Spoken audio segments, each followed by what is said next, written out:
Welcome to the Get Fit Guys, quick and dirty tips to get moving and shape up. My name is Brock Armstrong and I am the Get Fit Guy. The most important things that a hiker needs are strength and endurance, and you can prepare to hit the trails by incorporating some of the simple and effective exercises that I'm going to give you today. A couple weeks ago, a listener named Tess called the Get Fit Guy hotline and asked this question. Hi Brock, I'm in the Southern Hemisphere and we're now in spring. I'm really keen to head outside for some hiking.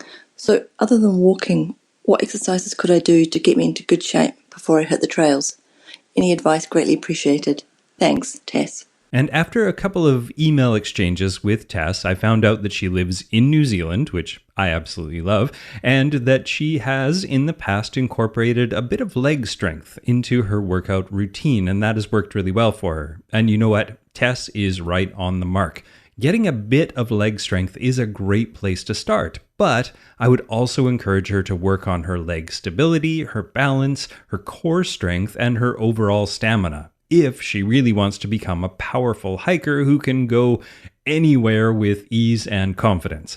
I mean, the truth is, hiking is not just a walk in the woods. You really do need some strength, stamina, agility, and balance to tackle those wilderness trails. So, unless you're among the most active of the people in the world, you won't really enjoy yourself if you simply stand up from your couch or from behind your desk, slip on your hiking shoes, and, well, hit the trail. You'll most likely need to prepare for a good hike.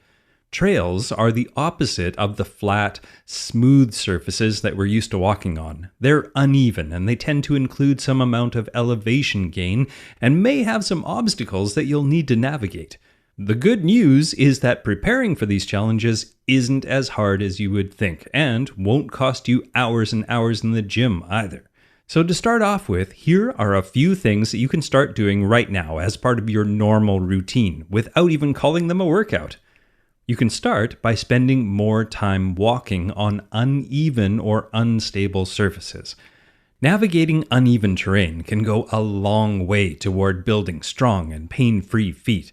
Find some gravel, some sand or dirt, and walk on it. And whenever possible, get off the safe and smooth pavement and walk on surfaces that challenge your proprioception, which is your sense stimuli arising within the body regarding your position, your motion, and your equilibrium.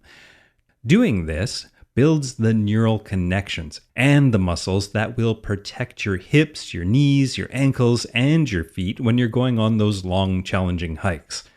You can also increase your range of motion by moving more of your body more often in more different ways. Doing things like squatting down to unload the dishwasher instead of bending from the waist, or reaching up to those highest items on the highest shelf instead of getting something to stand on. I mean, within reason, of course. Stay safe. You can also build your balance and stability by doing things like standing on an unstable, rolled up towel while you wash the dishes, or stand on one foot, with your eyes closed if possible, while you brush your teeth. Activities like these can be a great way to build balance and develop those small stabilizer muscles around your hips, your ankles, and your knees. Okay, here are a few exercises that you can start adding into your actual workouts. And remember, you don't have to, and likely shouldn't, do all of these exercises during every single workout. I suggest trying each one to identify where your deficiencies are. If you're already a pro, say at doing monster walks, but you have trouble with step-ups, well, then you know where you need to focus your time. In other words, you want to turn your fitness weaknesses into fitness strengths. And we'll start with the Bulgarian split squat, because this one does a great job at targeting your quadriceps while also working on your balance and your coordination. If you're new to split squats, I suggest doing this exercise for a few workouts without any dumbbells or weights in your hands, well, until you have the movement perfected. Now here's how to do a Bulgarian split squat. You place your front foot about 3 feet in front of a bench or a chair. Then you place the top of your back foot on the top of the bench or the chair. Then you adjust the distance of your front foot to ensure that your shin is vertical when you're at the bottom of the squat. Then slowly bend your front knee, lower your nicely upright body until your back knee lightly touches the floor. Then pause there for a second, then stand back up again. Make sure you keep your front knee over your foot the entire time, and don't let your knee collapse inward or bow outward. Now, the next exercise is the box step up. Now, this exercise provides a great hamstring stretch, along with also targeting your glutes and your quads, and it can be challenging and requires focus. To avoid injury, make sure you start with a lower or a shorter box, stair, bench, or platform. As you increase the height of your step, you'll rely more and more on those stabilizer muscles to work together and to keep you balanced. Now, here's how to do a box step up. Place one foot on a platform that's slightly higher than your knee. Step up onto the platform and drive your body forward, pushing down through your heel to lift your leg up. Then step back down slowly, making sure to control that descent. Don't let your body plop back down. Make sure you land nice and gently.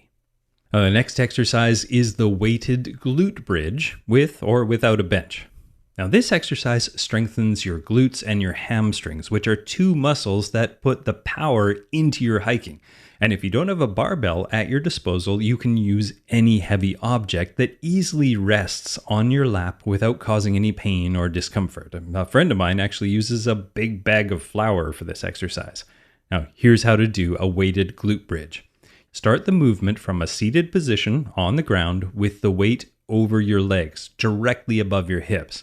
Then lie down flat on the floor. Then drive your hips up off the ground, extending your hips vertically through the bar or the weight that you have. At the top of the movement, your weight should be supported by your upper back and your feet. Extend as far as possible. Pause, and then reverse the motion to lower yourself back to that starting position. Now, the next exercise is called hanging knee raises, and this exercise focuses on strengthening your core. And core strength is important. A strong core will allow you to support your heavy backpack while you nimbly navigate all the random trail obstacles, big and small. And here's how to do a hanging knee raise.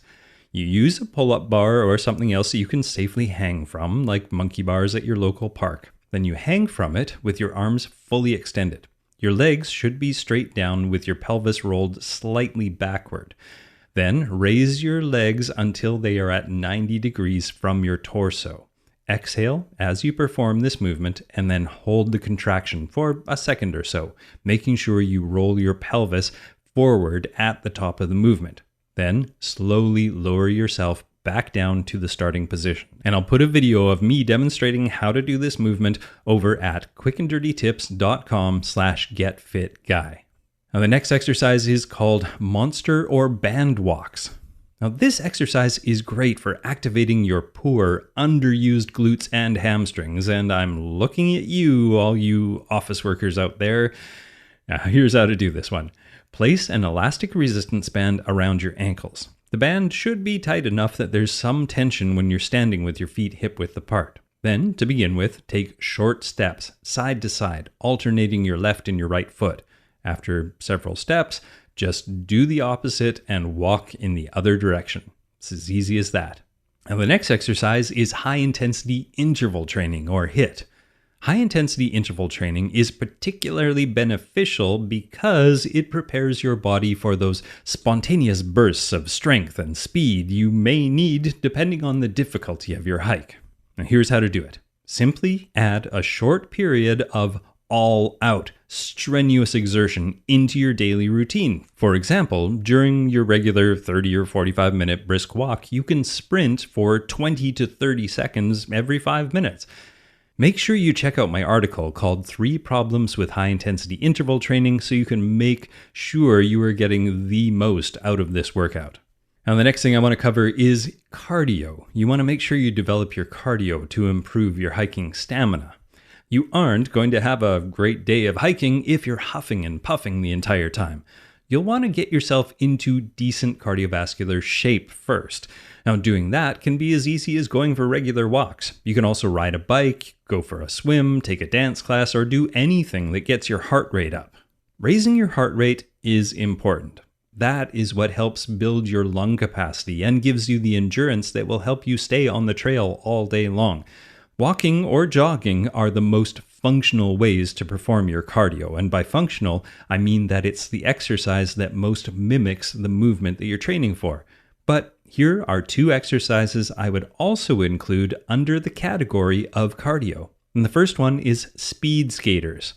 To do this one, you stand with your feet about hip width apart and leap out to the side with, let's say, your left foot. Then cross your right leg back behind your left leg and touch your toes to the ground. And swing your arms so your right hand reaches across your body toward your left foot. Then change directions and repeat this movement on the opposite side. Leap out with your right foot and cross your left leg behind while reaching your left arm across your body. You got it, just like a speed skater, but without the ice and the skates and that full body spandex jumpsuit. Now the next exercise is just stairs. I'm not usually a big fan of using the Stairmaster or a stair climber exercise machine at the gym because, well, an endless staircase to nowhere really is my idea of hell. But when it comes to preparing for a hike, it's actually a great tool for training. It builds the essential uphill hiking muscles while also building aerobic capacity. Stairwells with actual stairs work well too. If you can find a tall enough building with more than 3 stories, you can do a workout that not only helps build your climbing muscles, but your descending ones as well. And here are some pro tips to work on that one. Number 1, when you work out, make sure you wear the same shoes that you plan to wear on your hike. This is a great way to test out your shoes to avoid getting any day-ruining blisters from new and untested shoes. And number 2, if you can, also carry a backpack during these workouts. And adding even a small bit of weight to it will be useful. It's a great way to ensure that your backpack is comfortable enough to take on a hike and that you're strong enough to heft your gear. The most important part of being an active individual is to make sure that activity is a consistent part of your life. Even if you don't hit the gym regularly, make sure you go for a walk 2 or 3 times a week. Also make sure that you're getting your heart rate up and then keeping it up for about 30 minutes a few times a week while doing something that you enjoy. Not only will that help you get ready for your hike, but it will also put you in the rare company of people who actually fulfill the Department of Health and Human Services exercise guidelines. They recommend getting at least 150 minutes of moderate aerobic activity or 75 minutes of vigorous aerobic activity per week. I know you can do it. All right, thanks for tuning in this week, everybody, and make sure you tune in next week because I have a special guest for you. It's author Christy Aschwanden, and she's going to talk about her book, Good to Go, which is all about the weird and wacky science of recovery. You're going to like it. Now, my name is Brock Armstrong. I'm the Get Fit guy, and I'm asking you, what are you waiting for? Go hit those trails.